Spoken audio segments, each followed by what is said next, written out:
There was the house Negro and the field Negro. The house Negro, they lived in the house with master. They dressed pretty good. They ate good because they ate his food, what he left. They lived in the attic or the basement, but still they lived near their master. And they loved their master more than the master loved himself. They would give their life to save their master's house quicker than the master would. The house Negro, if the master said, we got a good house here, the house Negro say, yeah, we got a good house here. Whenever the master said we, he said we. That's how you can tell a house Negro. If the master's house caught on fire, the house Negro would fight harder to put the blaze out than the master would.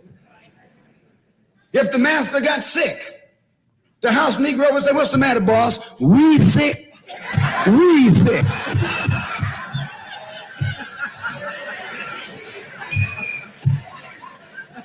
He identified himself with his master more than his master identified with himself. And if you came to the house Negro and said, let's run away, let's escape, let's separate, that house Negro would look at you and say, man, you crazy. What you mean separate? Where is there a better house than this? Where can I wear better clothes than this? Where can I eat better food than this? That was that house Negro. Hello, dear listeners. Today, Michael Carnegie has something special for you, a business opportunity that might just change your life. Imagine working from the comforts of your own home or anywhere in the world with just your laptop, computer, or smartphone. Intrigued? Well, stay tuned because Michael Carnegie is about to unveil the secrets of an exciting online business. Friends, this isn't your typical business. In fact, it's so unique that you don't sell a single product. Instead, you share the incredible benefits of this opportunity with others, helping them kickstart their journey to passive income. And the best part? It's automated, running 24/7, 365 days a year. So what's the catch? There isn't one. No need to stock inventory, handle shipping, or deal with customer service. Just sit back, relax, and watch your income grow. But how do you get started? That's the easy part. The entire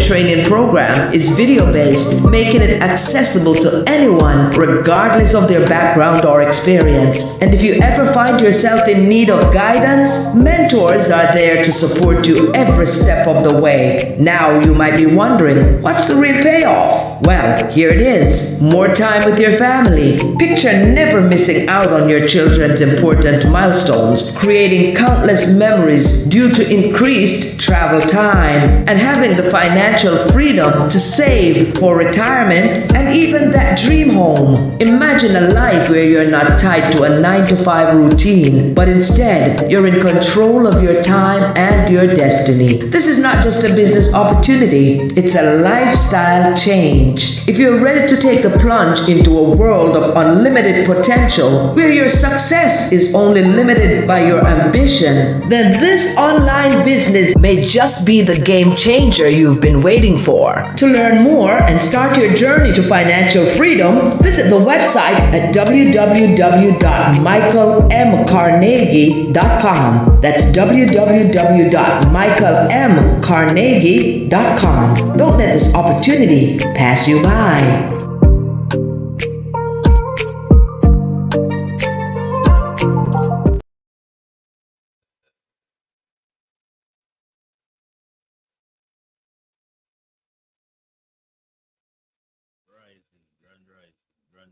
Grand rising.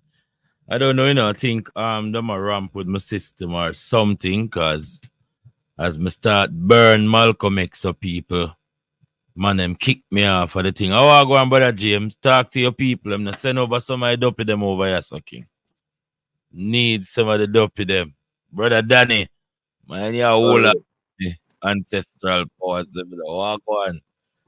Brother James, send over the spirit them, man. What go on? Yeah, man. Wakatan, bruh. I'll come to this sauce. Yes, I cut and clear. Cut and clear. Yeah. What them think about them things that we are ease up on this Gideon, yeah? We're not Sure. easing up. Yeah, we're starting the program officially, right? Because you know what time it is. We're not ease up. Sisters and brothers them are coming in and we have work to do. So water can, brah. Yes, sir.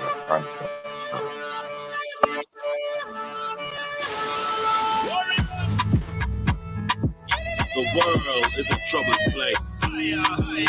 We must find time to save the human race.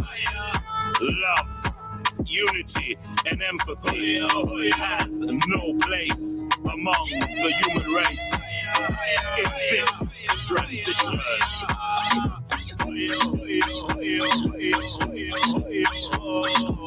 when we live in love and harmony and show respect with unity, only love can set us free to fight injustice wherever it be. Just said the hungry must be fed, but man can't live by only bread. We have the future in our hands. Let's take the trot to the promised land. Jamaica, Ethiopia, America, calling, Nyankopong, calling, Nyankopong, calling, Nyankopong, calling. From the middle of the graveyard to the center of the sea, our ancestors, are you and me, we are the great ones. From the beginning of time, we have the heart, the soul, the body, and the mind. Calling, Nyankopong, calling, Nyankopong, calling, Nyankopong, calling. United we stand, divided we fall. All for one and one for all. Some never know themselves until them back against the wall. Jamaica, Haiti, Nyankopong a call, calling, Nyankopong, calling, Nyankopong, calling, Nyankopong, calling,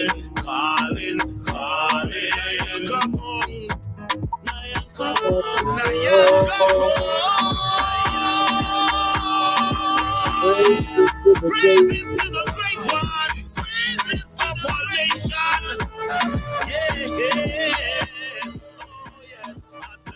United we stand, divided we fall. Wagwan, brothers. Come see Crystal coming at the place a while ago and jump out, you know. I wonder Wagwan. Seems as if she's doing some other things. Wagwan, Karim.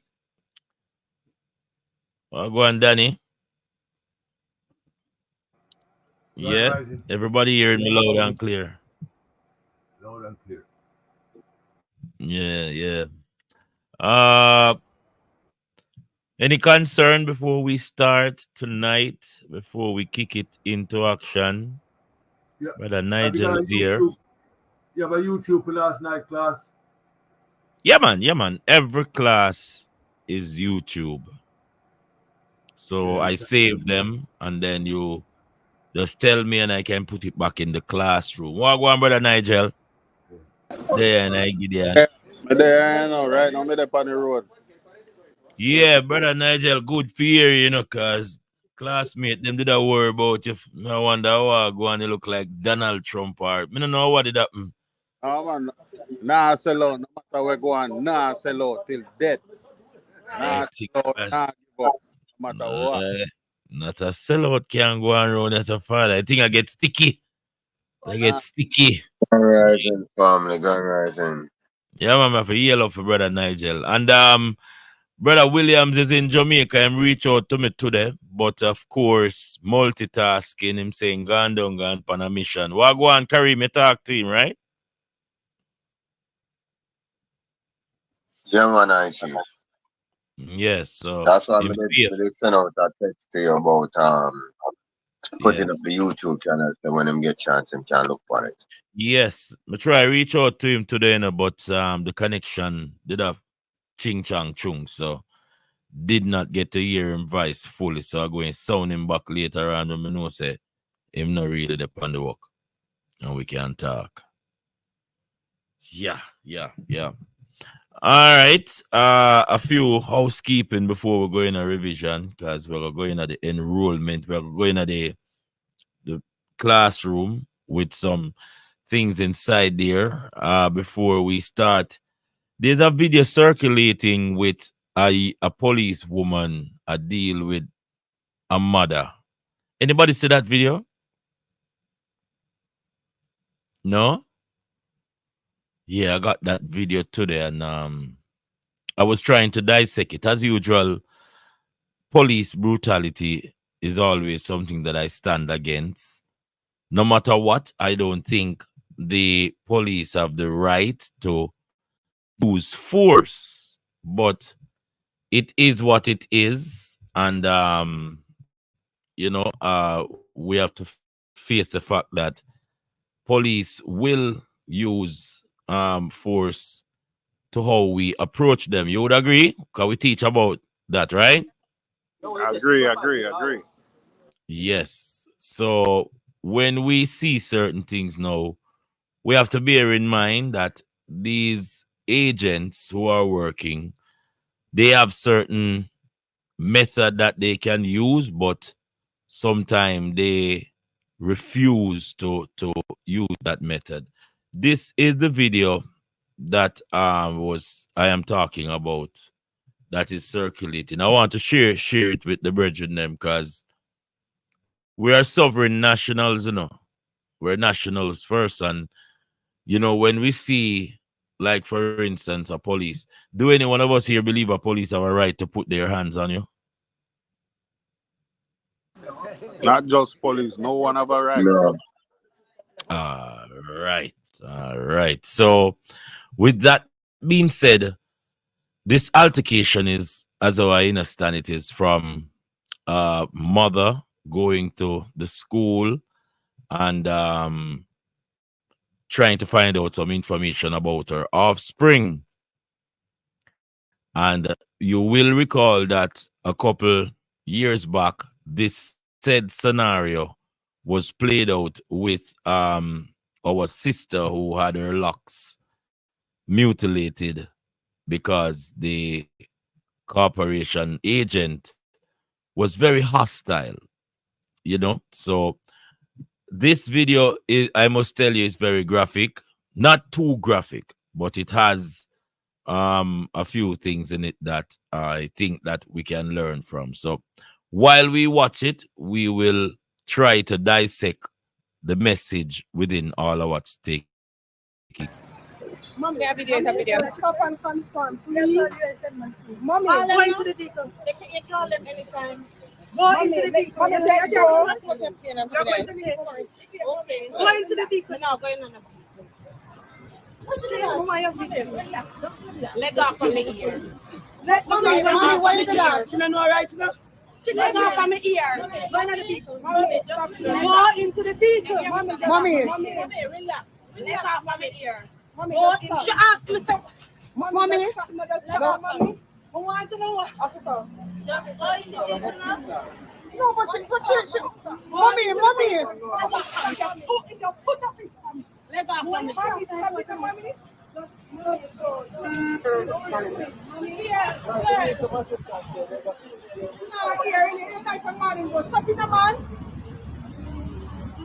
Hello, she come out and she say, just relax now.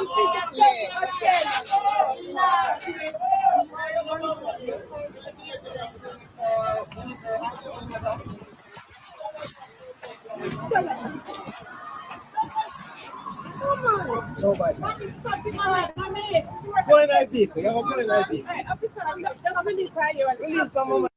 Anybody see what the police officer did? I bite to try bite her a while ago or what? I not Yeah, bite to man. try her. She bite Bite, her. she bite her. She bite her. And you see the man angling where take place though. Yeah, but the man have him hand on our breast. Can't hide, man. This is, and as a sovereign now, this whole altercation with an agent, to the best of your ability, you see the ignorance of the agent, because the agent is somebody mic open. That agent is under insurance, and you know that a lien can be put on that agent just to the very fact that she's manangling her boss. That is her boss, but her boss is registered as a citizen, and she, who is working as an agent, have more right than the citizen, because the citizen is a product that belongs to the state. And who she work for? The state. So you're property of the state. Yeah. State property. And this is how they deal with state property. Now you come from the blood. Go in the vehicle. You come trouble me for.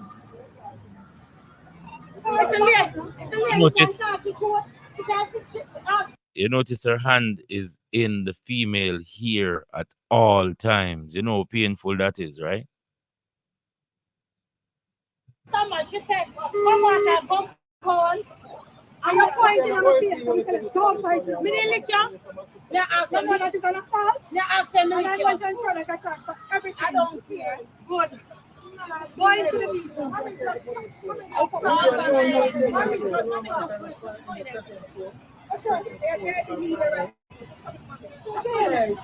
Come here, just making things worse. Relax.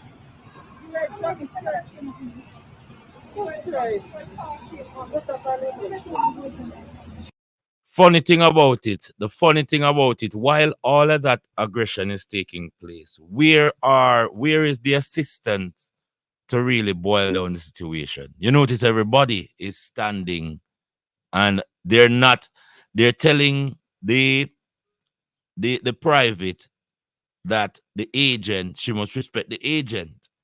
But nobody's telling the agent to let go of the private and proceed in a professional manner. You hear anybody say that? Is holding on to your ear. That is how you kidnap people now. We have to soak up some of these things, and we are learning from these things, because at the end of the day, this is the force that they use, and they will use gun force too, and any force that come at their disposal. You should ask me what kind of work you are. You're not supposed to disclose my job to you. I'm one friend down there. Not here. And you come lick me first. You never did trouble you.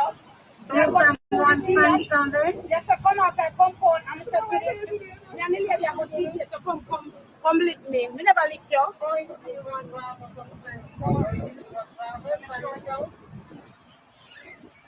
I like this way. You don't care? I like it. Mommy, relax. So whether you take it or not, you're going to have to go in the people. So I say relax. Let's let go off from the ear. So release your hand. Release your hand. Release your hand from the nose. She's going to release you. Release your Sir, and you make sure say I'm the money for buy back the chair. Just make sure I am broke. Realize. How will she make in the Yo, Do you handle goats and cows like this? This is like a Not at hog. all. This is someone mother, you know. This is a living woman. She, as the private, the agent should not be doing this. But you know that the state is not going to give the agent the wrong. You know that, right? Because the state, if the state correct what the agent is doing, it may make the state look a bit bad. You would agree? Agree. Yes. Yes. It's terrible. I coming to the end of it. I just wanted I can place it. I don't want it's very graphic. And I wanted to just show a part of it as much as I can because I know you flag up. Oh, we're back with her, y'all.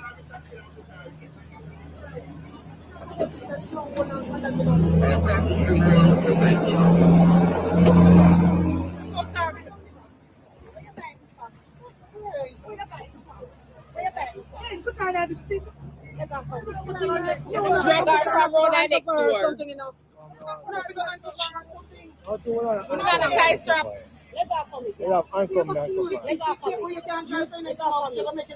Yeah, we need a tie strap or something.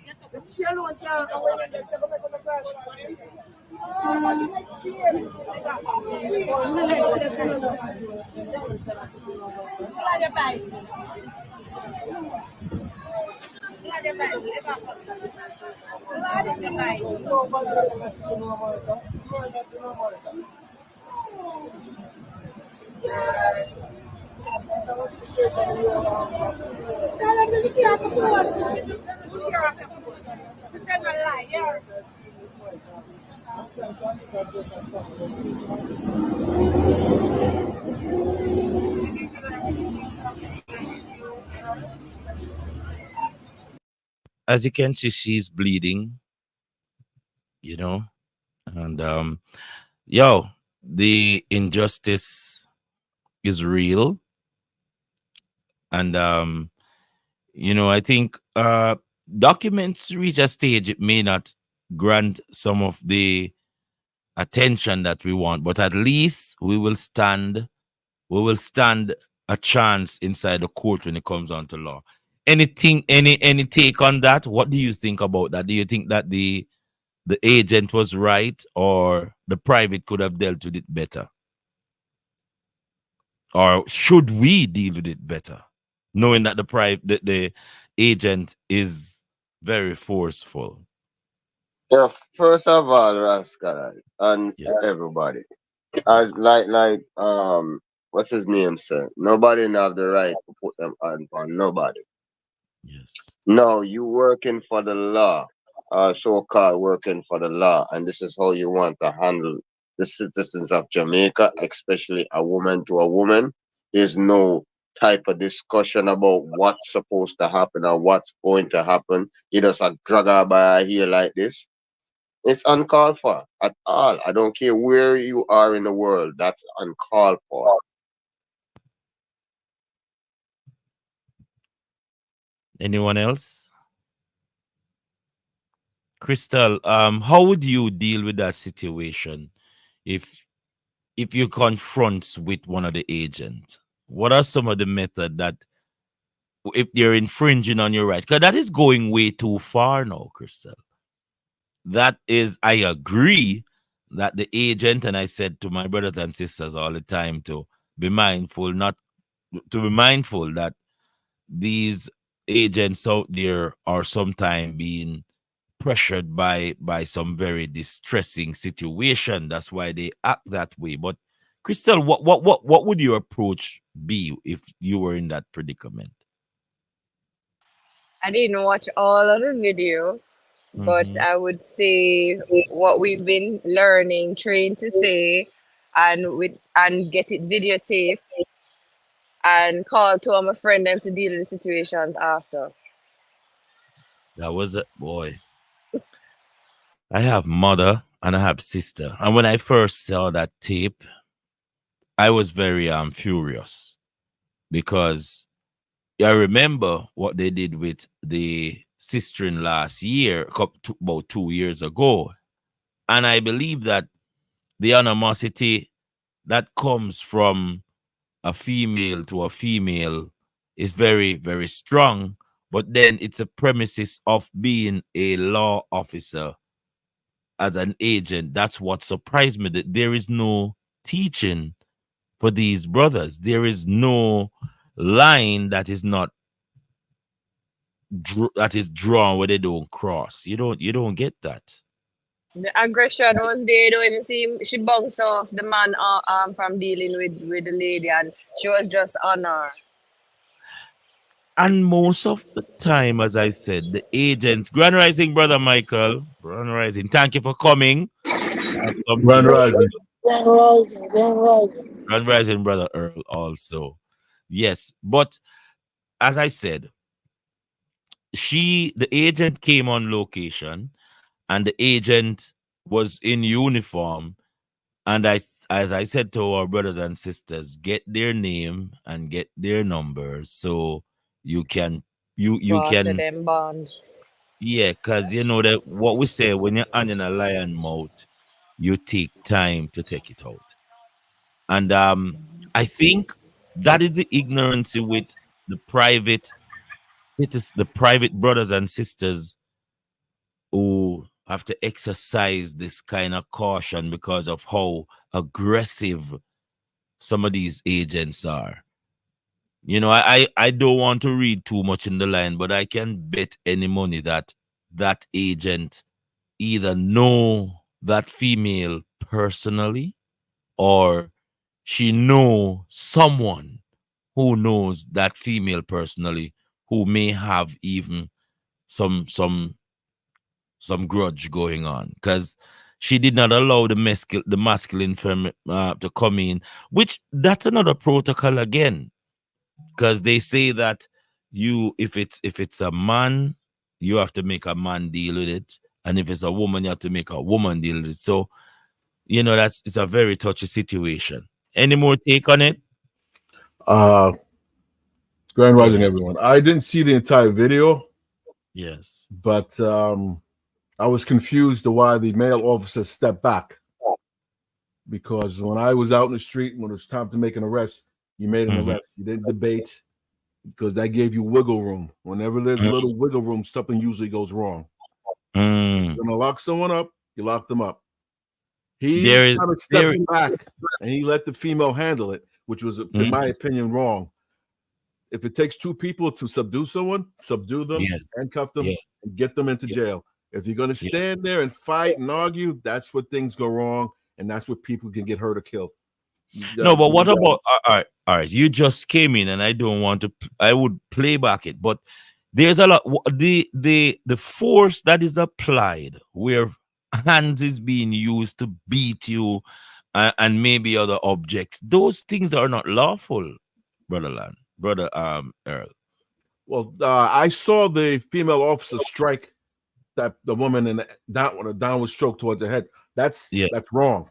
You're not supposed to have a downward stroke where you can hit someone in the head and kill them.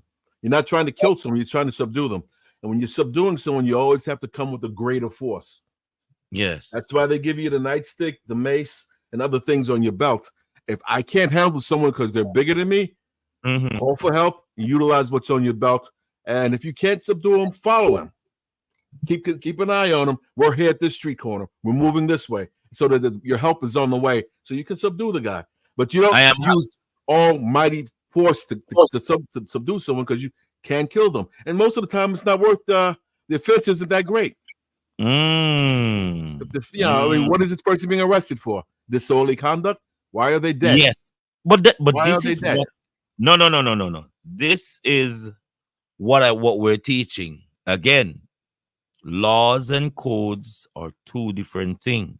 Now, disorderly conduct on a verbal issue, is there a victim, Brother Earl?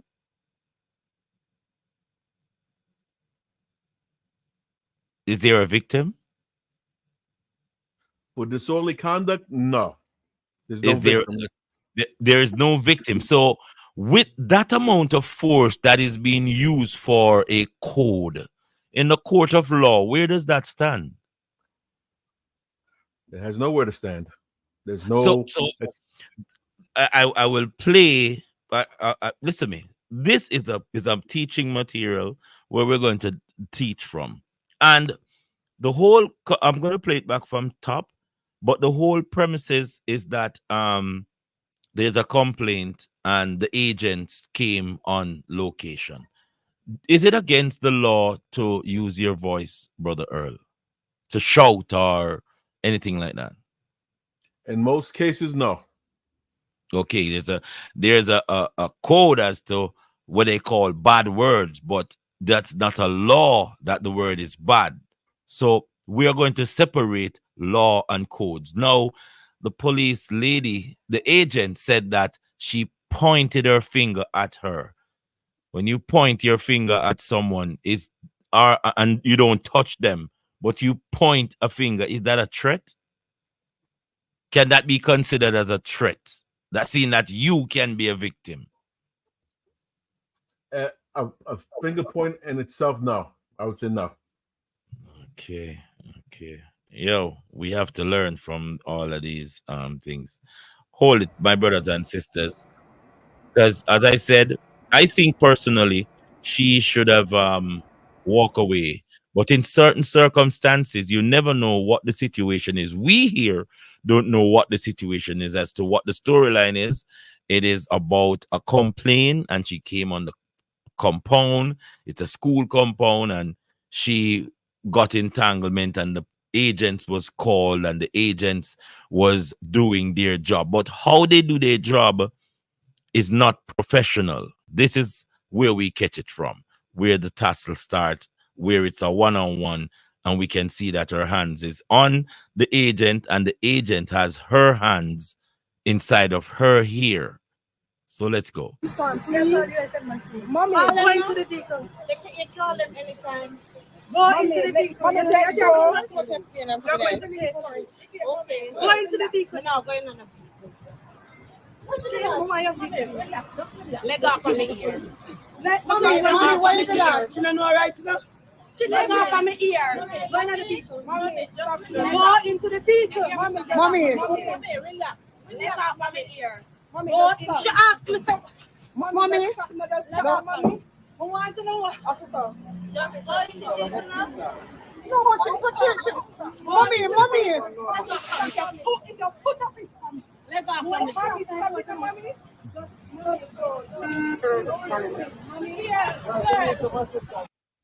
Brother Earl, is there Yes. point out some of the things that are sovereign what is happening right there, where the agent is in the wrong and the sovereign, what the sovereign you think the sovereign should have been doing, all of that tussle taking place. I've never seen anyone grab an agent by their uniform. That to me, I mean, that's wrong. Okay, but I don't know the reason why she's grabbed why they're holding each other. She was being evicted from the premise. From the premises, she was being evicted from a school compound. Well, she should have followed verbal orders. I don't know what led up to the physical contact, but that's always the first. That's the first line of enforcement is to verbally instruct someone that they have to leave, unless there's something else where they have to be arrested. But that's. But can you be arrested for trespassing? If I come to your house and you said I must leave your house, and I'm in the process of leaving your house, and the police come, and the agents come, can the agents still attack me? Well, it depends on the details of that. But from what you just told me, once you were informed that you were trespassing and you left, you were leaving, then they'd have to let you leave. Now, if you're going to stop and argue, that's different. But if you were informed to leave and you turned and you're walking away, no, because you have to be notified that you're trespassing. But is trespassing a crime as a victim crime? No, it's not, right? It's a very touchy situation when the agents come to make an arrest, because They are arresting you under codes and statutes, not law, because as we say, a crime have to have a victim. An intention is not a crime. It's funny the way they word it, because you won't say victim, let's say complainant. But somebody has to be suffering, whether it be physically or maybe equity-wise, where they're losing money or property. I agree, and that's why if they're informed that they're trespassing, there's no arrest. They have to leave the fastest way possible from that area. Just no arguing, no discussion. You're trespassing. Turn around and walk away. If they do anything other than that, then the arrest could stand. What about the length of time that the tasseling was taking place? Do you think it was too long? Because right in I believe the man angle on the private is not a professional approach, because you will notice the agents, they are ignorant in the sense where when you verbally talk, they see it as a threat.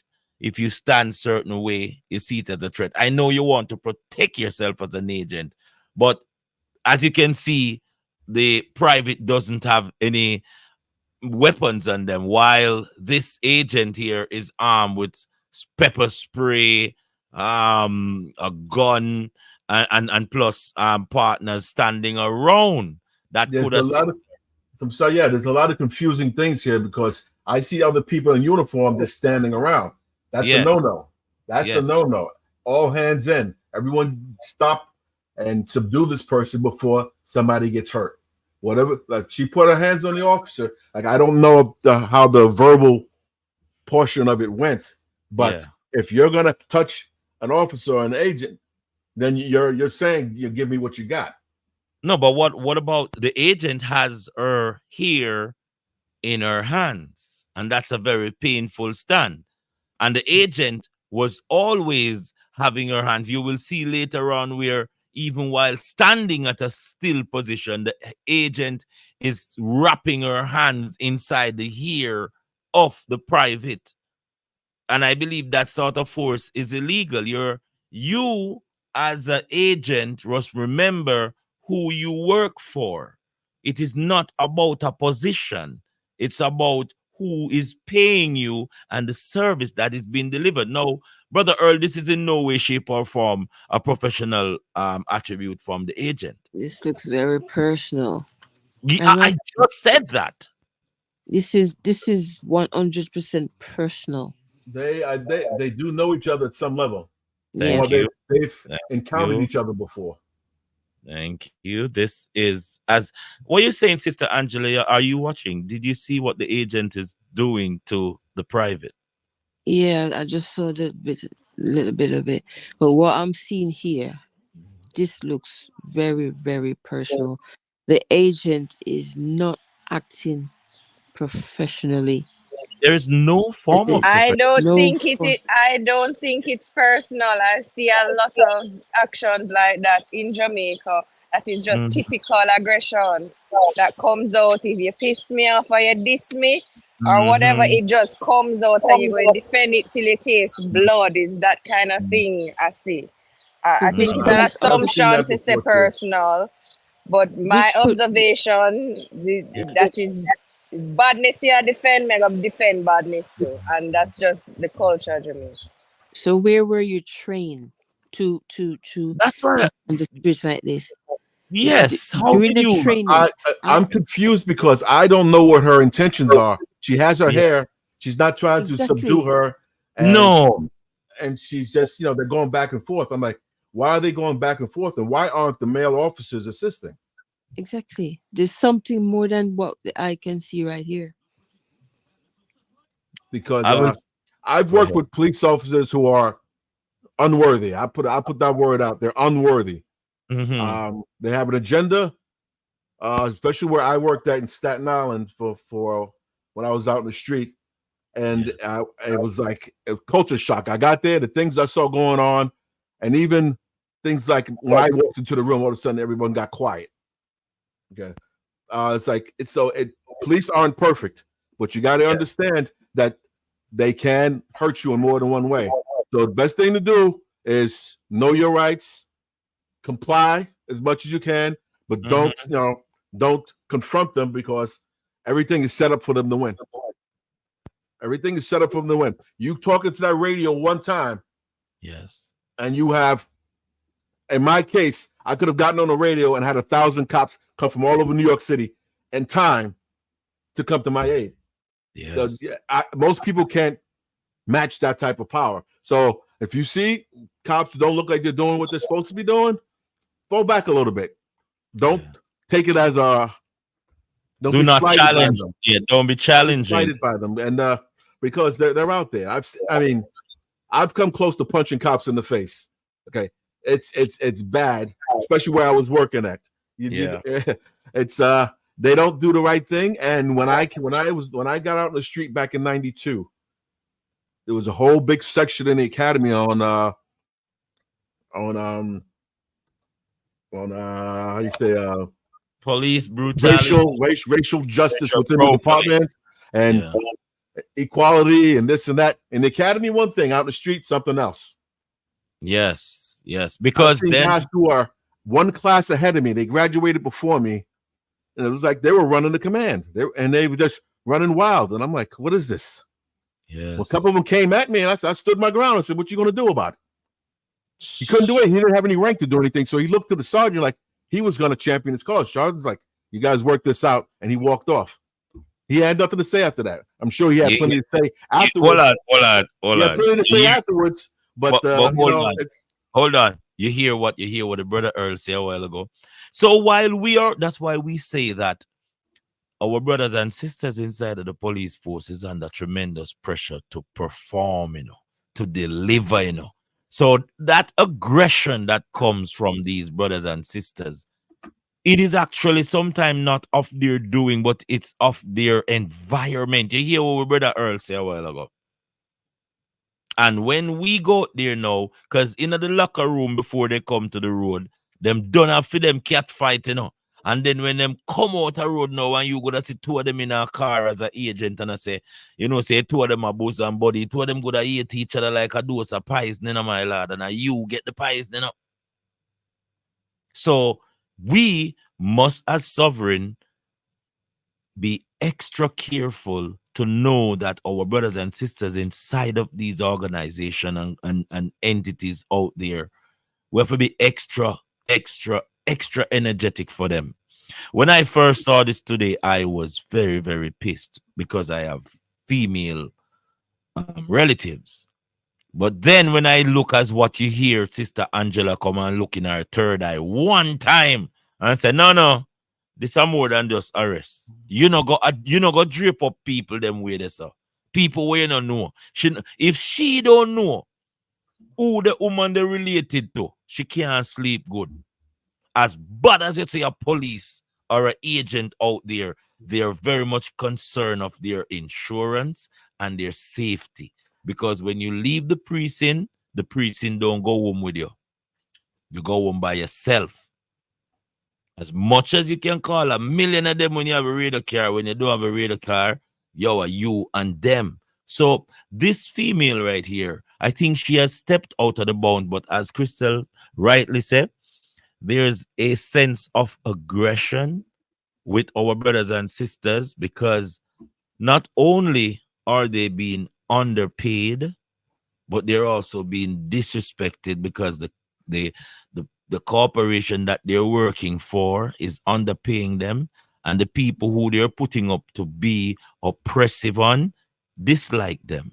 We don't hate them, but we dislike how they treat the private. Tell you a story.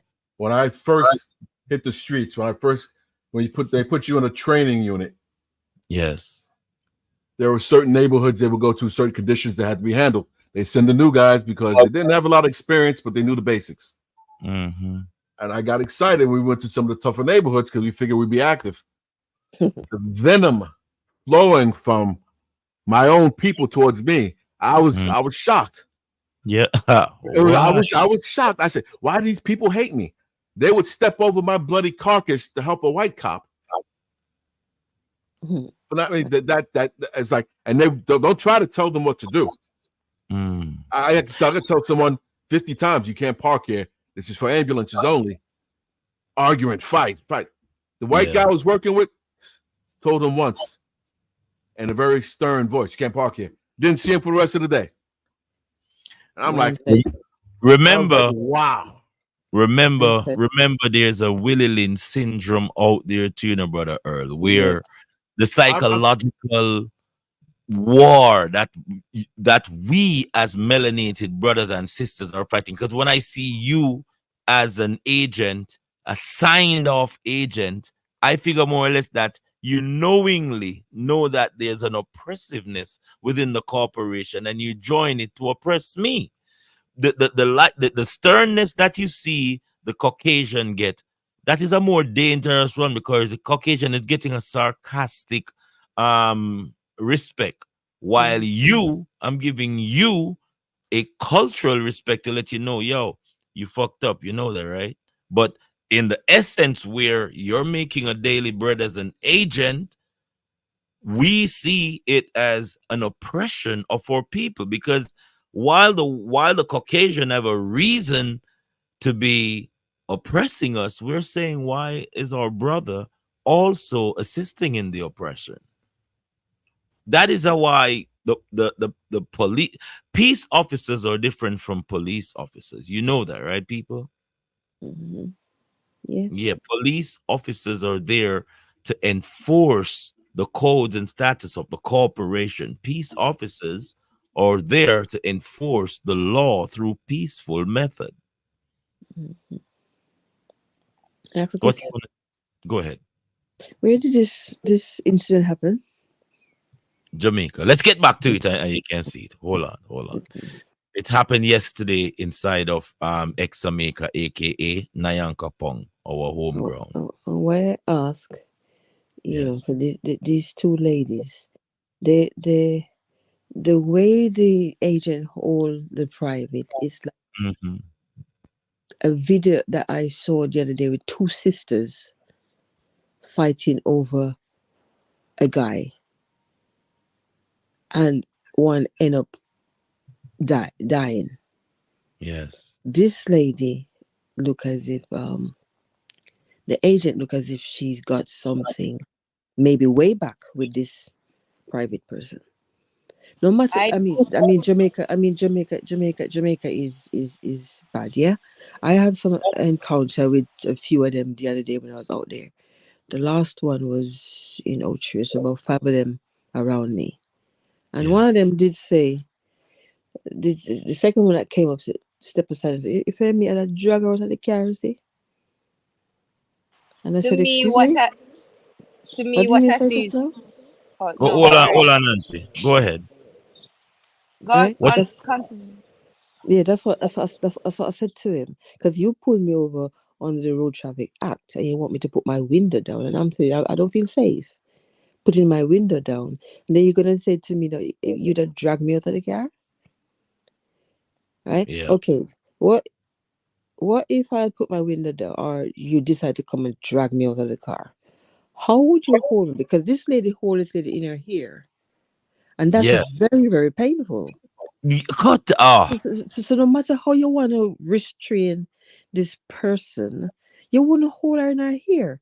Plus, other officers are there. Why are you alone with handling this situation? What you want to show some power? You want to show something? This is deeper than the eyes can see. I know. Jamaicans, you know, the police are really, really nasty at times. I've never seen this one before. This is Crystal, hold on, Angie. What you saying, Crystal? I understand the reasoning of Angela and yourself, but to me, it is common assault. It's just meaning that I've seen this behavior a lot in Jamaica from both male and female, and it's just a matter of you get me angry or whatever. In a combat or defense, you're going to go for the weakest section or the weakest. You're going to attack that part. It so happened to be the hair. Yeah, because at first she's like, let me go, you're not supposed to hold an officer. All right. Because I have had officers tell me that who they are the law. That is the mannerism. So I must check what them say because they are the walking law. I'm like, okay, I know who is above you. Don't worry yourself. Okay. But let me see. Let me see the video because I've only seen that little bit. All right. Hold on. Yeah, we're not say Kareem. I want feedback, so we can learn from these things because we're learning the good and the bad and the indifference. And trust me, we have to get over it. Listen.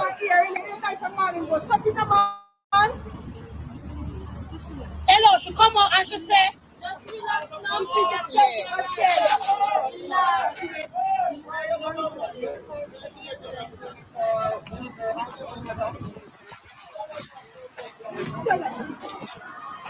What's wrong? Nobody. Now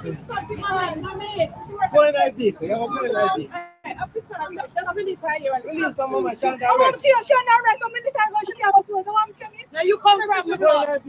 Go in the vehicle. You come trouble me for. If the lady can talk to you, she can ask someone, she said, come on and come on. And you're pointing at my face, so we can don't fight you. Me didn't lick you. Yeah, ask someone that is on assault. Yeah, ask them. And I'm going to ensure that I charge for everything. I don't care. Good. Go into the people.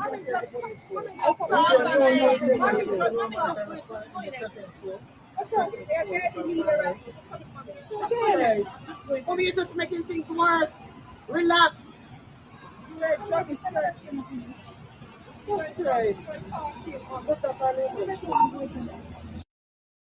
Anybody see what transpire right there? Brother Earl, give me the chalk line of that because you see a lot of things transpire right there, so. Yeah, it seemed like he was taking a jury off, I mean, I'm flabbergasted because I'm saying if those male officers had just stepped in, they could have gotten her subdued and whatever. I don't know what she did, but at least they would have stopped the back and forth because that's when people get hurt. That's when people get killed. It's like I don't see a reason for them. It's not an after school fight. There's no reason to see who's stronger or who's whatever. And let's wrap it up. If she's gonna get arrested, fine. But no. No, what about bringing in the teeth as weapon? Did you see that a while ago? Yeah, from the agent. From the agent. Talk to me about that. Talk to me about that. Yeah, and the thump, there's the fist in her back or something. Yeah. Brother Jackson. There's no sort of professionality to it. No, well, again, that's where I said we had this equipment on our belt to use. I would never put somebody in my mouth to bite them unless it was like life or death. This person is reaching for my gun and my hands are full. Like, yeah, I'm going to do what I have to do to stay alive. But that wasn't the case here. That's a tussle. So what happens when they not do attacking you and you just take the back of your gun and just boot them? No. Knock them out. You know much time I see police do that with teenagers in Jamaica? Whether you have a child in your hand, you're a little boy or whatever, them not take no talk from you. Them lick you down first, then them have a reasoning with you. So Jamaicans move. The amount of time I see policeman just take the back of the gun and just boof people. I'm being honest. I've never hit anybody with my gun. I've never attempted to. In the beginning, it was hard, but once I got savvy for the street, I was able to verbally get people to do what I wanted to do. If I wanted to do something, you just I'll talk to them in a certain way. It took time to develop that savvy, but hitting people and biting people, you're allowed to do whatever you have to do to go home at the end of the day. But you have to be able to articulate why you did it. Yes. I bit that guy's ear off because he had his hand on my gun, and I wasn't able to get my hands free to stop him. Okay. See, I would never do that because it tasted disgusting. A little salt and pepper, maybe, I don't know. But no, I would never do that. Listen to me. The mere fact that this has escalated to the point where blood is running, and you will see it later on. It shows that the professionality, because the approach, as you said, Brother Earl, is very important. So you go on a compound and someone has a verbal confrontation, and you as a policeman or woman the verbal confrontation is not breaking the law. But No. you, because you have to use intimidation now, you cannot allow me to be louder than you, even though you have a gun on your side. Mm. That is the punkisha of the whole secure, protect apparatus that the police bring forth to say, listen me, I have a firearm, and the more calmer I am, is the better it's going to be. But the mindset, as you can see with this agent, is her job is by any means necessary. I don't know if she's getting a badge or they're going to give her a house. I don't know. This kind of action she would have never get nothing more struck off. She was very unprofessional. Again, the other officers there, when he joined in for a second and someone said something to him which discouraged him. I'm like, you know, we're not here. It's not a contest. It's not a dance contest. This isn't fun. We're going to subdue this woman and get her in the back of the truck and process her. Letting them tussle back and forth? No. But even the mere fact you're emphasizing on the arrest, but the agent itself, because the agents have it that they are conducting a lawful, that is not lawful in no way, shape, or form. That there's no victim there. She's creating. She is infringing on the private rights. Yes. The only thing the police should have done was see that she leave the property. Even if she points her finger at her, as we just asked you, even if she raised her voice, as we just said, she did not break a law. No. Hey, watch that finger. Oh God. Ignorance, that's what all right. Is anybody comprehending when I say the agents are ignorant to the law? Is it very clear, you know? Yes. And you will die because of that ignorance, because the agent, there's enough prisoner down at the cell already, lock up, But here, what if she bring in the next capture, next slave? Because that, bear in mind again, brothers and sisters, what is that lady now? Is that lady a sovereign or a citizen? Citizen. She's a citizen. She's a citizen. And as sovereign who know our rights, we do not love to be treated like peasants or citizens, do we? Nope. So we use diplomacy. Mm-hmm. Okay, officer, I'll go in the Jeep. It's all good. Can I make a phone call? Yes. Can I have your name and your number of your badge? Thank you. You had a rough day today, right, officer? Don't worry, man. Father God, give him strength and mercy to do the rest of. Pray for them, as my granny would have said, because they are going through challenges. It's the Crystal never go through. On a serious note, Brother Earl can tell you, it's a stressful job. It is a stressful job. Them sign up, them know what they sign up for, and they had an agenda while them in there. I'm not sorry for them. Sorry. I had no idea it was this rough on the inside of the department. I expected people on the street to act a certain way, but dealing with other people in uniform, it's a different world. It's a whole world unto itself. Thank you. It's a whole world unto itself. And you are at the mercy of supervisors who are either racist, sexist. I got stories from female officers that would make the skin just peel right off the back of your neck. But that is almost everywhere in corporate. It's not supposed to be. It's a lot of things not supposed to be. But that's the way it is. Wow. As I said, recognize what we've just learned tonight, and we've observed it for a long time, that don't make the fancy suit or the flashy car or the guns intimidated. They are going through I believe police, frontline workers go through harder stress than we, the sovereigns, because they knowingly signed up for a job that is full of SHIT. Because it's not protect and serving they're doing. Does this look like protect and serving, brothers and sisters? No. This is not protect. This not have nothing to do with protect. Serving. Supposed to suffer with our heart, and you come conjure, you man just dead in your hand. Where you go, say no? Died because of ignorance.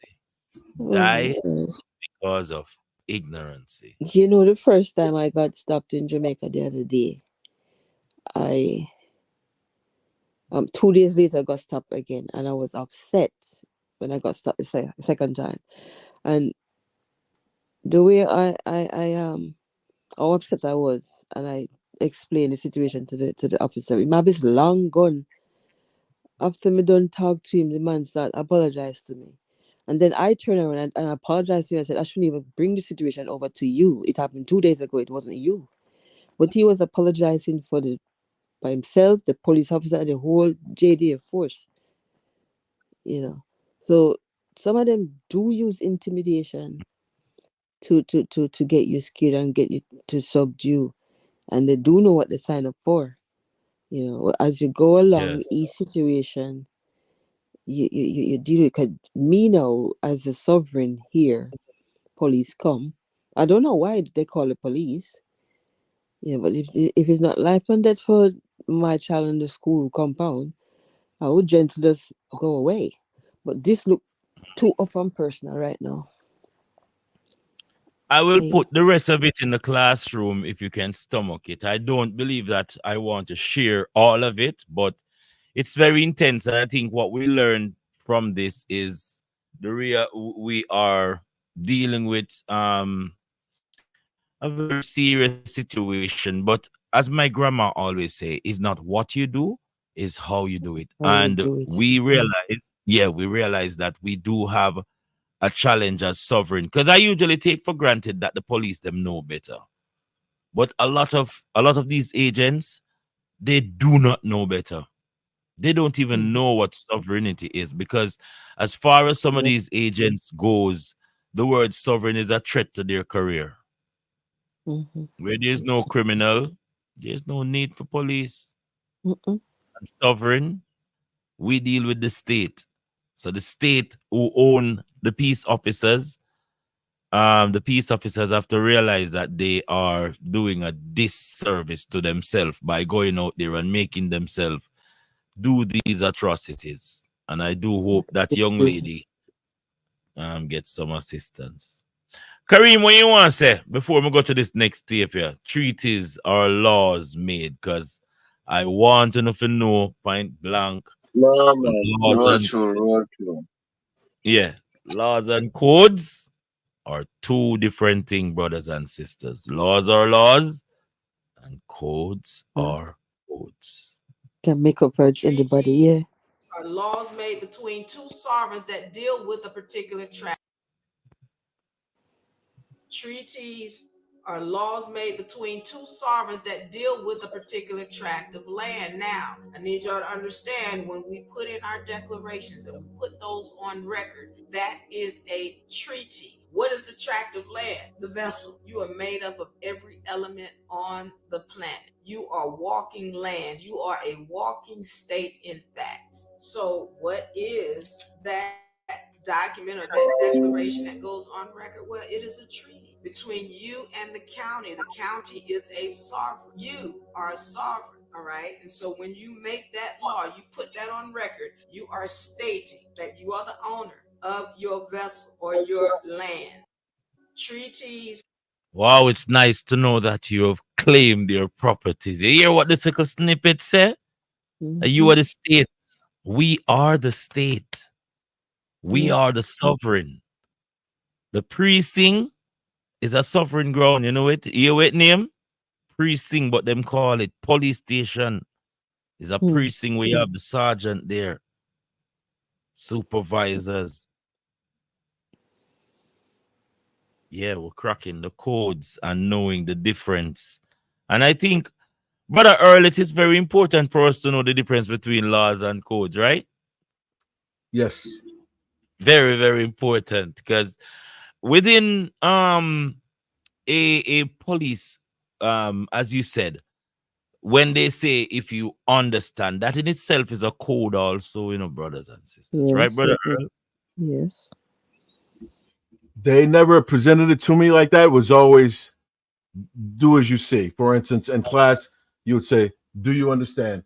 Just to make sure that you at your level can straighten out whatever they don't understand. But being here, taking these classes and being with all of you, I see the the undertones of what was actually being taught. So now it means something different now. I went to work every day, never gave it a second thought, and said they're programming us without us knowing it. Yeah. And we're going out and doing this, and we're saving them steps, saving them time, but we're getting the job done the way they want it. So I had no idea. I'm sitting here with my mouth open, like, wow, I did that, and I'm like, oh, okay, and you realize this, okay, these people are good at what they do, and you have to be on your toes. Yes. Today I tried to get the electric company to get starting with a new electric company, and the man said to me, "Do you understand?" I said, "I comprehend what you're saying." Oh, it's a yes or no answer. I said yes, I comprehend. What is, man? But he wants me to say yes, I understand. I said yes, I comprehend. Because he want to cast a spell on you. Yes, so I said That's a yes, I spell comprehend. word. It's a spell, And when we now we're touching the bump, because when we tell people about our sovereignty, and people are saying that no one is sovereign. What is sovereignty? Sovereignty means that you have your inalienable rights. You came here without man, as in man making you. Man never make you. The elements of the earth, you just hear a while ago, you are the walking earth. You are the walking air. You're the walking water. Everything that is above is below. You are earth. You're made up of everything. Yes, you're sovereign. You're the state. And because you're the state, it comes from your state of mind as to your spirituality. Because what they've done now is, because they want to group us all, that's why you have something called religion. Religion is not spirituality.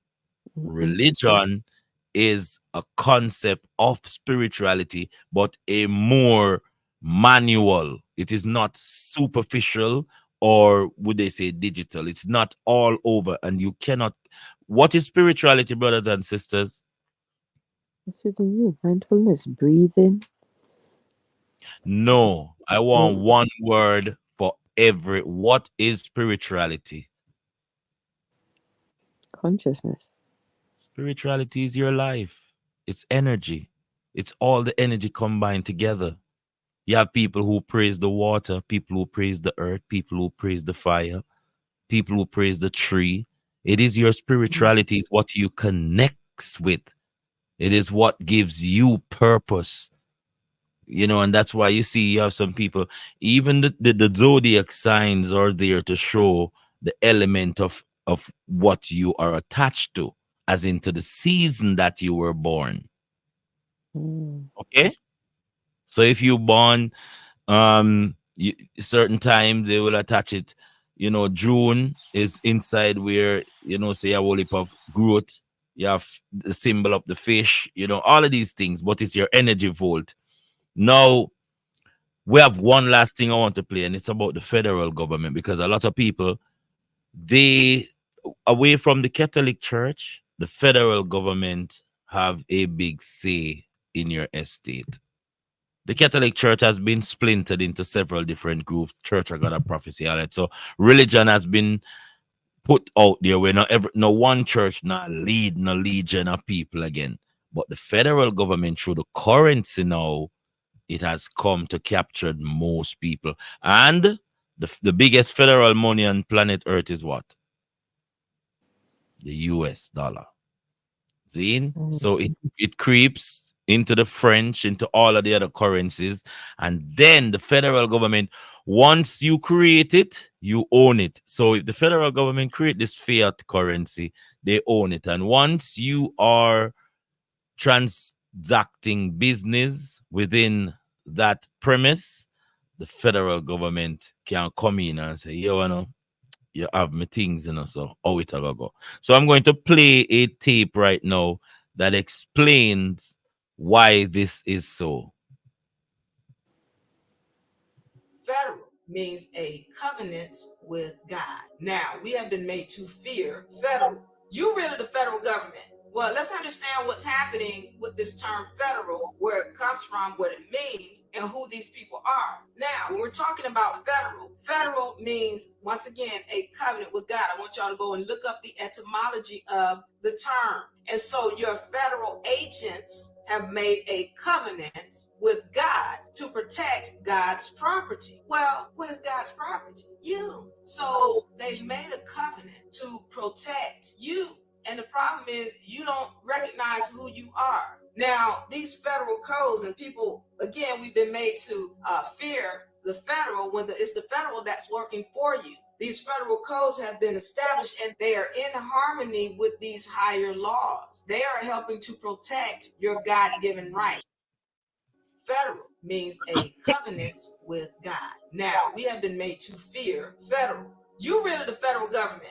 Well, let's understand what's happening with this term federal, where it comes from, what it means, and who these people are. Now, when we're talking about federal means, once again, a covenant with God. I want y'all to go and look up the etymology of the term. And so your federal agents have made a covenant with God to protect God's property. Well, what is God's property? You. So they've made a covenant to protect you. And the problem is you don't recognize who you are. Now, these federal codes, and people, again, we've been made to fear the federal when it's the federal that's working for you. These federal codes have been established and they are in harmony with these higher laws. They are helping to protect your God-given right. What did she said a while ago? She said the federal codes are the lower, or as she used the word, harmony with the laws of the land. And if the laws of the land, and you are the land, and these agents, that's why when you ask these agents about their oath of office, can they produce it? Brother Earl, can a judge produce his oath of office? I'm sorry. What was it? Can he produce? Can a judge produce his oath of office? I don't believe so. No, because he doesn't have one. Yo, a judge is not a federal officer. He's working for the state. The state don't own the federal, and that is why we say that when these state agents pull off these fraud on our people, we have to take them inside the court of law. Because there's so many brothers and sisters incarcerated right now who has done victimless crime, and the state is actually reaping the benefit from them. You hear they tell you about so-called white-collar crime? What is a white-collar crime? Brother James, what is a white-collar crime? White-collar crime. Brother James, that pop off your red. It's the first time I hear that term. White-collar crime? Must have the Caucasian them. That's basically to deal with banking and all of them. Yeah. Corporate Bigger fraud. The bigger fraud. The more lucrative frauds out there. The ones in suits. Yes, the ones who use income paper and fraud people. It's called white-collar crime. You know, but if we really hold people for white-collar crime, the whole corporation would be guilty. So that is why this facade as to they're delivering justice is so fake. They're not here to deliver justice because they created the problem, and then they come to us as the native and say, we see you're in a predicament, we want to solve it for you. But you orchestrated the predicament that the natives are in. You know, the ignorancy that our people are displaying towards legalese because they don't teach it in primary. Why wouldn't you, if the police and the fireman and the soldierman and the nurse and the doctor, especially the policeman, is a part of our day-to-day existence, why would you allow people to be ignorant out there? Because ignorance feeds their system. Ignorance feeds the matrix. Great. What you going to say, brother? Brother Earl, you're going to say something? I said they're protecting themselves at the higher level. Yep. for doing that. I am only hoping. I know that you all here are wising up to what is happening, and we use these as our guiding tool because we have to know the environment that we are existing in. At first, they were telling us that no, we're just imagining things. Now we can see for our own eyes that, you know, instead of going out there and being a victim to ignorancy, we can teach a better way forward. A better way forward with our action and our knowing that we have. If we realize that the agents out there, whether it be you going to Western Union and the cashier up there having a bad day, or pitting good and have no feeding for eat, we must be considerate as sovereign.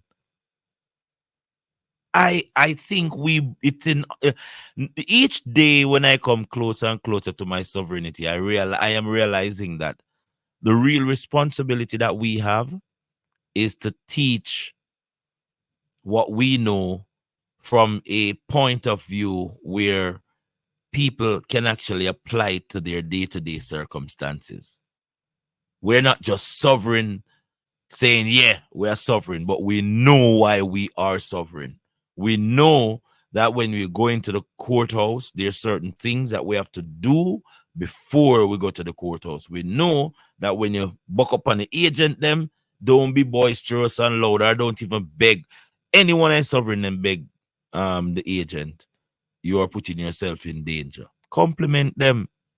Let them know they're doing a great job, even if they don't accept it, because our main objective is to show them that as sovereign, it's 10 times better. It is 10 times better to be a sovereign more than to be a public citizens out there, because as a public citizen, you don't have no rights. There is no right. I believe that all we're going to heal this is when we get some of these brothers and sisters to really see how good it is to be a sovereign. Yes. Any question? I go put the tape inside the thing. Oh, Tanisha Miss Barrett is here with us. Spoke with her today. Taisha said if she had spoken to the civilian professionally, if the police had spoken to the citizen professionally, which they don't have to. Brother Earl is here with us, and as I said before, citizens are property of the state, your state property. And any agent that is working for the state have the right to take up the state property. And can just come for you and take you up because you belong to the state. If you know that you're sovereign, you're not going to cuss with a soldier. You're not going to cuss with a police. No, so you don't. If you do that, standing up for your right is different from cursing out an agent. Because you can stand for your right and let the officer know that under the UCC code, I have the right to bear arms. I have the right also to speak up for my right professionally. And as we say, Angela, know what you do or how you do it. And you can come. Police pull me over. I'm not telling a lie. In Indiana, me a blaze through and me have a chalice. And me tell us that the chariot have a real Bob Marley and the wheelers smell. I know him smell my chalice. But when me done lick him, I say, can I Grand Rising officer, how can I assist you? First thing me make him know, say, as a servant, yeah, how can I, your master, assist you? Because you're my servant. What's happening? And then him break out and say, you Jamaican. And I believe even this deep tone where we carry is another blessing again, brothers and sisters, as in language.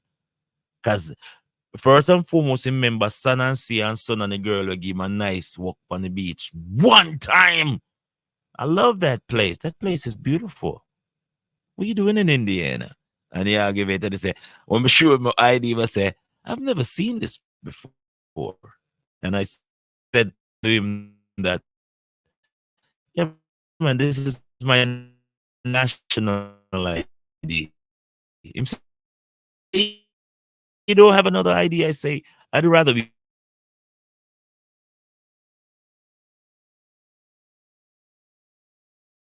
But that we have backup now. If they by any chance should put you incarcerated, there's a paper trail. And you must have a paper trail. Because if you don't have a paper trail,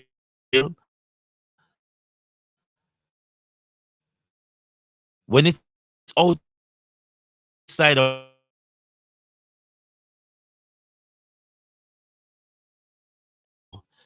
any question, Brother James? Brother James, we need to work on the after Davis them. Yes. Yeah, man, me I work on them, man. Right. I'm also weak in that department. Affidavits and notifications. I don't know, I put them in the classroom and all you know to do as man is just go to one Walmart place or go to a Office Depot, ring it up on your phone. You can Bluetooth it to them and then print it off. You go so boom, put in your name, your address, everything inside there already. It is, listen to me, you don't have to orchestrate. Your date of birth is there, your address is there, and the wording is there declaring that, hey, me's a grown man and nobody not own me, and it up on the record. Your Honor, it's been there from 2000 and how long again? 2000. Check the files. As long as you have a record, you have a chance. You of all brothers and you of all Brother Earl know that notification goes a long way. You can tell the Sarge all about the crime, but you have to go write it down, give it to them and say, hey, what, see it there? And this. But as I said, you can go into the classroom. I can do it. Any one of you don't have it. I think the age of maturity is very important. It's there. And then the one that need to go to the Gazette, if you can't send it to the Gazette, you send it to the post office and keep that as a seal.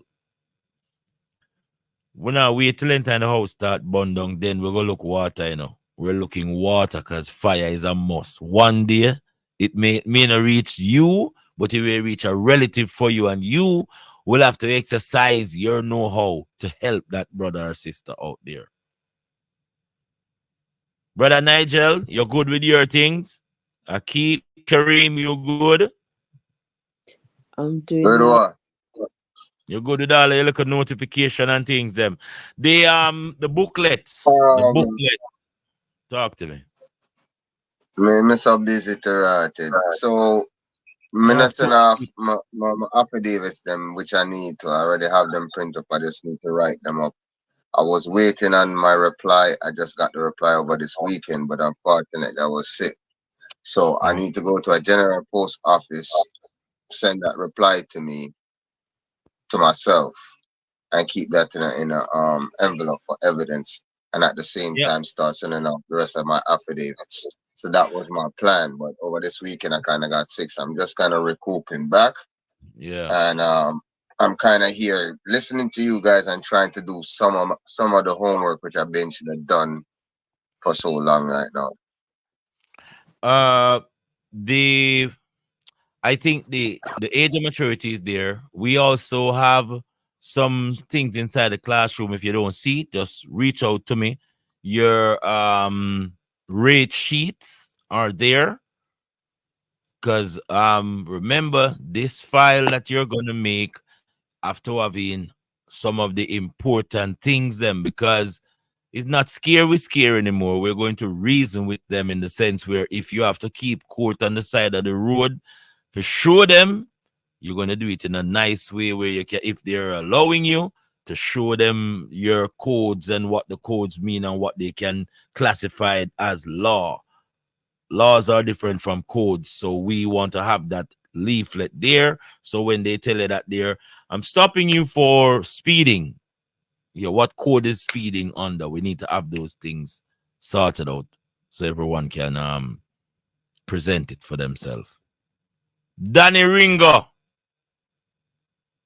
Danny Ringo seemed like he's knocked out. He's all the way over UK, so I know it's after the hour.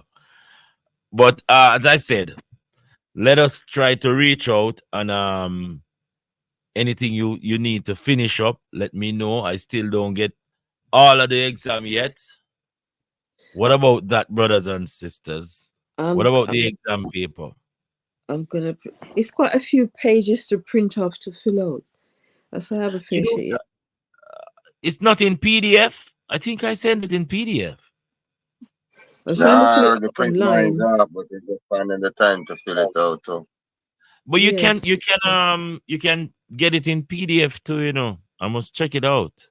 You can put it on your computer and convert it to PDF where you can pull it out and then send it back electronically. I start filling it out online, but some of the questions, I'm looking for the videos to listen to fill it out. The ambassador part was my main question that was bothering me, but I have something for the ambassadorship one now. So I'm focusing on my copyright and the homework. I've printed off my affidavits just to get them signed by my friends to send them off. Yes, yes. And remember to use up your post office. Remember, we all want to be registered as Postmaster General. I played that in the class already, how to become a Postmaster General. I think I can find back the tape. It's very simple. Yes, please. You have to get your registered mail as to the green slip.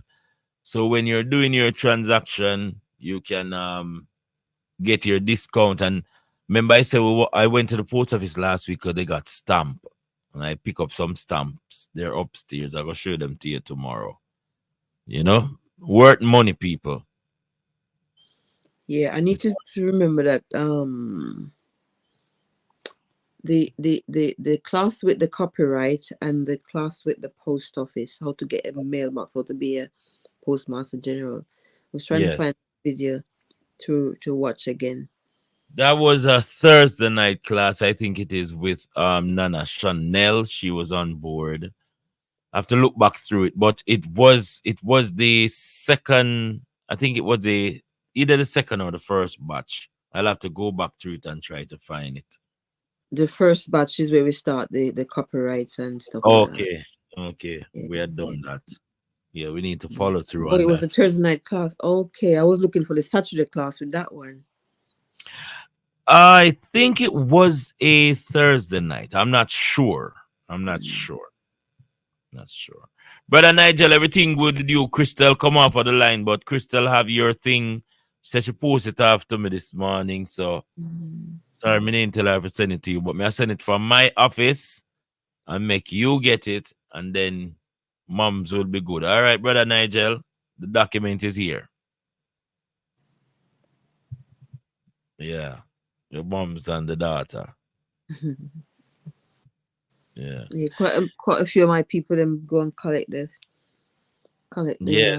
documentation, about 4 of them. I got I don't know. As I tell you, I'm working with the Moors them, and that's a whole different story. But I did mention about the Moors. The other day, a family member in Canada said they saw somebody at a funeral.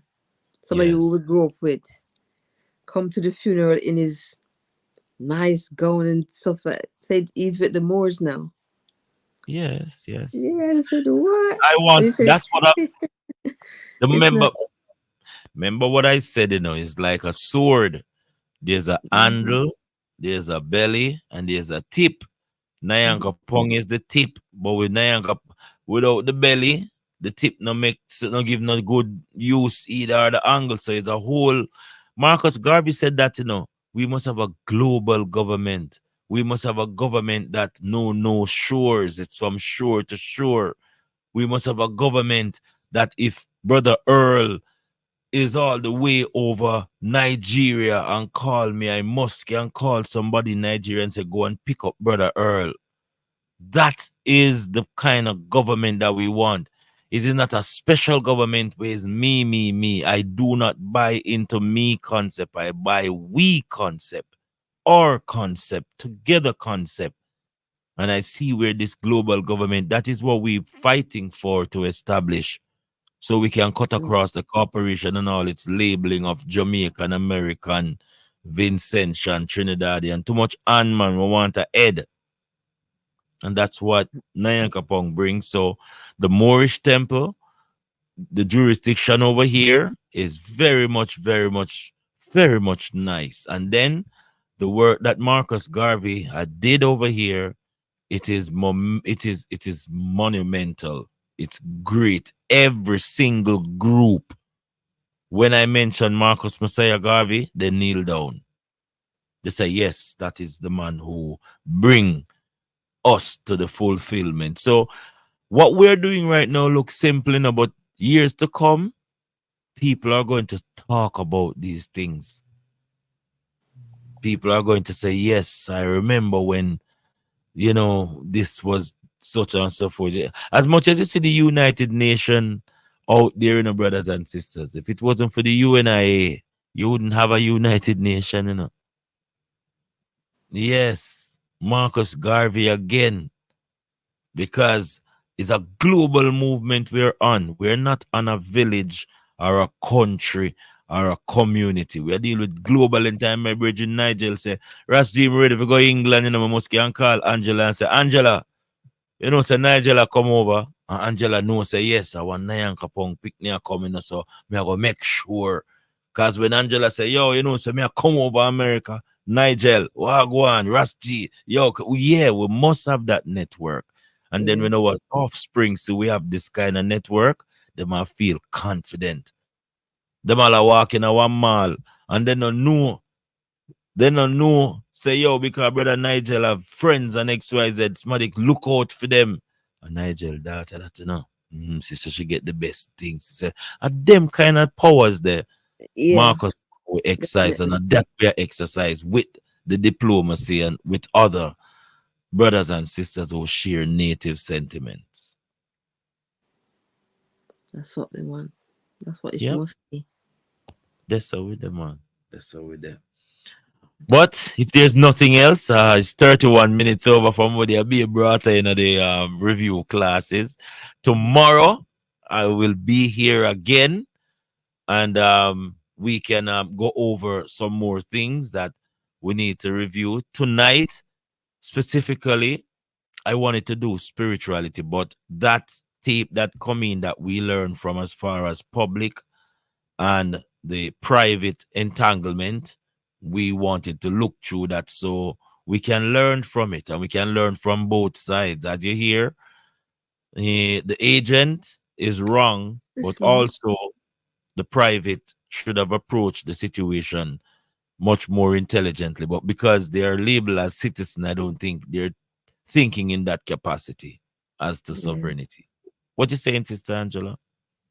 I am great, and I'm grateful for these classes, because even without these classes anyway, I would have dealt with the situation different. Yes. Yeah, man. Your upbringing have a lot to do with you as well.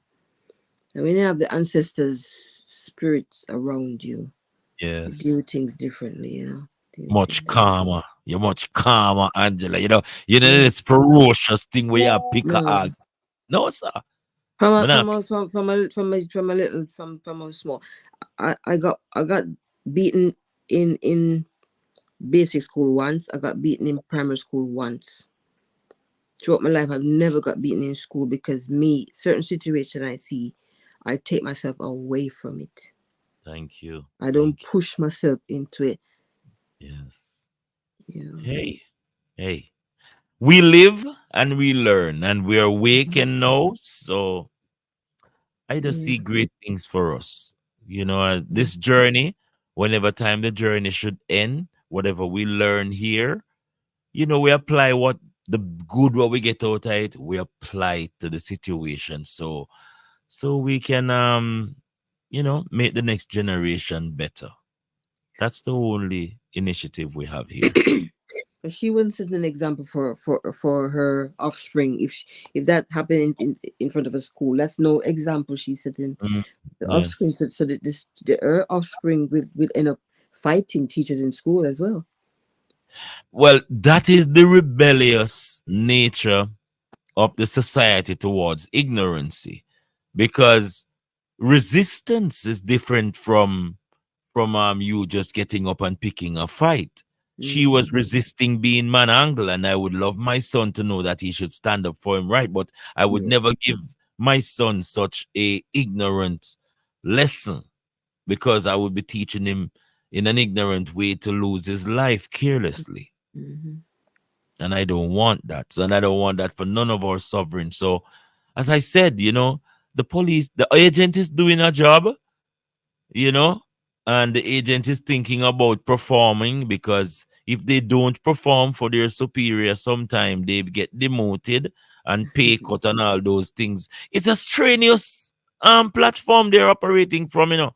Don't ever think that I don't feel for these agents, because I know for someone to physically go and sign away their right to work in a corporation that is injustice to even them themselves out there by undermining and undermining their professional skills. If you not get paid to be professional, you're not going to be professional. That's the bottom line. If you value your job, you will not operate in certain contexts. If you respect yourself as well, no matter how they underpay you, respect for yourself. As I was saying to my auntie tonight, the word says, love your neighbor as yourself.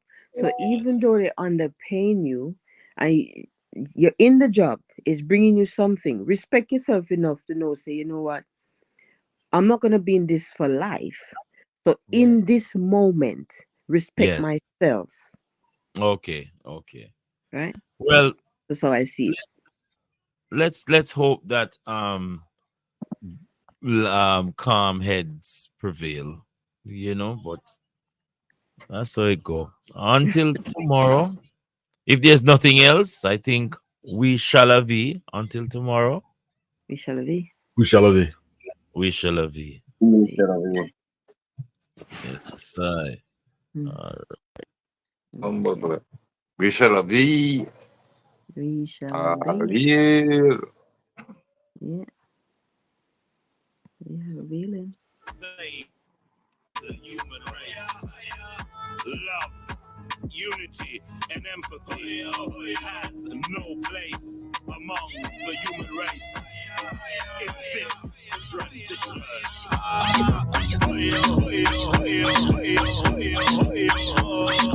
when we live in love and harmony and show respect with unity, only love can set us free to fight injustice wherever it be.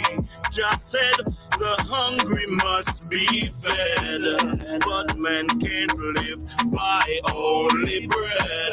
We have the future in our hands.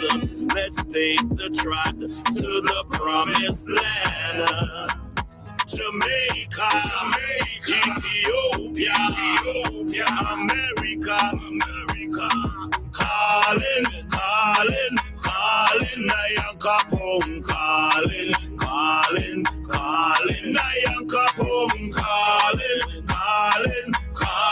Nyankopong, calling. From the middle of the graveyard to the center of the sea, our ancestors, are you and me, we are the great ones. From the beginning of time, we have the heart, the soul, the body, and the mind. Calling, Nyankopong, calling.